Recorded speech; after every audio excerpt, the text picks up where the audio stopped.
Comme chaque 1er novembre de chaque année, la communauté catholique célèbre aujourd'hui la Toussaint. Pour connaître les origines de cette fête, Janice Ondonguema a tendu son micro au père Benoît Joseph. L'historique de la fête de la Toussaint prend d'abord sa source dans la fête des martyrs. C'est dès le IVe siècle que l'Église catholique, que l'Église tout simplement, célébrait à ce moment-là la fête de tous les martyrs. Dans un même groupe, parce qu'il y avait eu beaucoup de martyrs depuis le IVe siècle jusqu'au IVe siècle, et donc on célébrait cette fête. Avec l'arrivée des moines irlandais en Gaule, donc, et l'évangélisation du peuple celte, les moines ont été confrontés à cette fête de Samhain, qui est la fête du Nouvel An celte, c'est-à-dire du 31 octobre au 1er novembre. Et dans cette fête, il y avait la fête des morts, c'est-à-dire où les morts, dans cette nuit-là, descendaient du ciel et venaient dans la maison où ils avaient habité. Donc, on peut comprendre que cela suscitait certaines inquiétudes, voilà.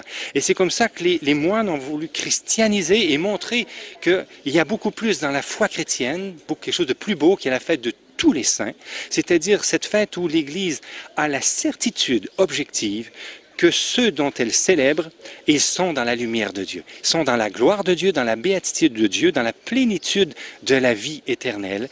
Et donc, pour l'Église, cette fête de la Toussaint est venue se greffer dans cette nuit du 31 au 1er novembre, du 31 octobre au 1er novembre, où justement les chrétiens sont invités à célébrer cette fête de la joie éternelle, de la destinée définitive que nous aurons tous ensemble un jour avec Dieu.